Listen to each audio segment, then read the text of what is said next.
Bismillahirrahmanirrahim. Assalamualaikum warahmatullahi wabarakatuh. Perkenalkan, nama saya Nabila Indah Permatasari dari Universitas Politeknik Pembangunan Pertanian Goa, kelas 1G Budidaya Ternak. Baik, di video kali ini saya akan menjelaskan tentang sistem pencernaan ruminansia. Seperti yang terlihat di gambar, ini merupakan sistem pencernaan ruminansia bagian ternak sapi. Untuk sebelum itu, baik, saya akan memperkenalkan atau menyebutkan nama-nama organ dari sapi ternak ini. Baik, di sini saya akan menjelaskan bagian-bagian organ yang berada pada ternak ruminansia, tepatnya yaitu ternak sapi. Ternak sapi memiliki beberapa organ. Organ yang pertama, esophagus atau yang biasa kita sebut dengan kerongkongan. Yang kedua, ada organ retikulum. Yang ketiga, ada organ rumen. Yang keempat, ada organ omasum. Yang kelima, ada organ abomasum.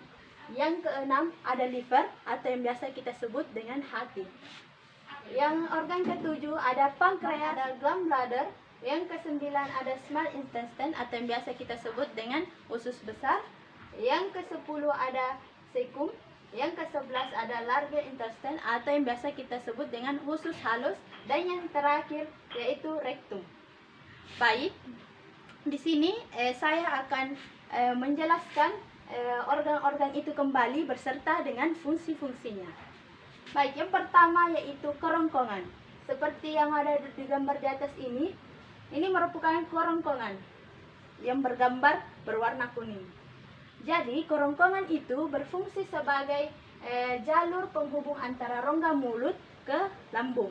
Nah, makanan hanya melewati esophagus atau kerongkongan tanpa melalui proses apapun.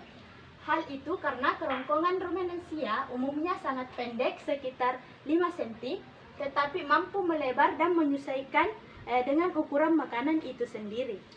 Dan untuk penjelasan organ yang kedua yaitu retikulum atau yang biasa kita sebut dengan perut jalar. Nah, di organ ini terdapat retikulum seperti pada gambar yang warna biru ini, dan saya gambar biru ini merupakan organ yang berada di dalam ternak sapi yang berfungsi untuk sebagai tempat fermentasi makanan atau pakan untuk melalui mikroorganisme. Rumen dengan retikulum hampir tidak berjarak. Retikulum juga membentuk regurgitasi atau ruminansi. Baik, untuk organ yang ketiga yaitu rumen atau yang biasa kita sebut dengan perut besar. Seperti pada gambar yang berwarna pink ini, rumen ini berfungsi sebagai tempat fermentasi oleh mikro tanpa observasi. Observasi ini FA dan tempat pencampuran pakan.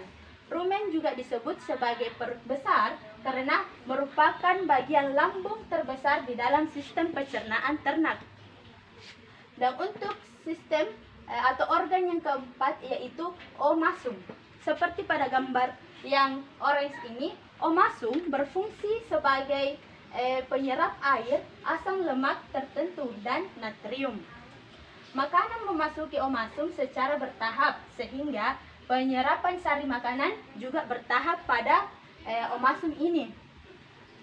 Dan untuk organ yang kelima, abomasum, seperti pada gambar yang berwarna hijau ini, abomasum itu mempunyai fungsi untuk mencerna kembali pakan yang telah dimakan ternak dengan membantu asam klorida dan berbagai enzim. Asam klorida membantu mengaktifkan enzim persinagon melakukan pencernaan pada sistem pencernaan unggas ini. Dan untuk organ yang keenam yaitu liver atau hati. Seperti pada gambar yang di dalam ini, yaitu gambar yang berwarna merah, hati berfungsi sebagai reaksi empedu atau metabolisme lemak, metabolisme protein, metabolisme karbohidrat, dan metabolisme besi. Fungsi dari detoksikasi atau pembentuk darah merah, metabolisme, dan penyimpanan vitamin. Baik, saya akan menjelaskan tentang organ yang ke-8 yaitu gallbladder. Gallbladder ini berfungsi untuk membantu kerja enzim pada pencernaan. Dan yang kedelapan ada usus halus. Usus halus ini berfungsi untuk menyerap sari-sari makanan yang telah diproses di dalam lambung. Setelah itu, sari-sari makanan yang telah diserap kemudian diedarkan ke seluruh tubuh ternak hingga menjadi energi. Dan setelah menjadi energi, sari-sari makanan diserap oleh usus halus, sisa proses penyerapan akan dibawa ke anus. Dan untuk organ yang kesembilan yaitu pankreas. Fungsi utama dari pankreas yaitu menghasilkan enzim pencernaan atau berfungsi sebagai eksorin serta menghasilkan beberapa hormon atau fungsi yang bisa diedarkan ke seluruh tubuh yang bernama dengan endokarin. Dan untuk organ yang ke-10, sekum.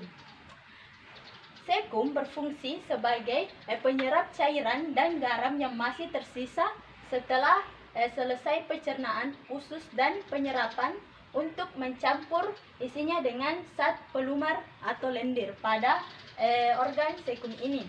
Dan untuk organ yang ke-11 ada usus besar. Dalam usus besar ini berfungsi sebagai sisa-sisa dari pencernaan yang sebelumnya dilakukan oleh usus besar dengan didorong dengan peristaltik atau usus ke usus besar. Sisa tersebut masih mengandung mineral atau air, dan penyerapan mineral dan air ini paling banyak di usus besar. Penyerapan terjadi melalui dinding-dinding usus. Zat-zat yang diserap akan didistribusikan ke seluruh tubuh yang membutuhkan, sedangkan sisa atau ampas dari penyerapan akan dikeluarkan melalui rektum. Baik, di sini saya akan menjelaskan organ yang terakhir dari sistem pencernaan ruminansia khususnya pada ternak sapi, yaitu organ rektum.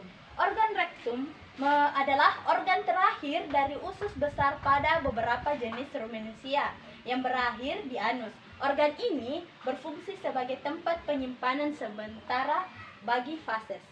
Baik, mungkin hanya ini yang bisa saya sampaikan pada video kali ini. Saya berharap dengan adanya video ini dapat memberi sedikit ilmu tentang bagaimana sih sistem pencernaan pada ruminansia, khususnya pada ternak sapi.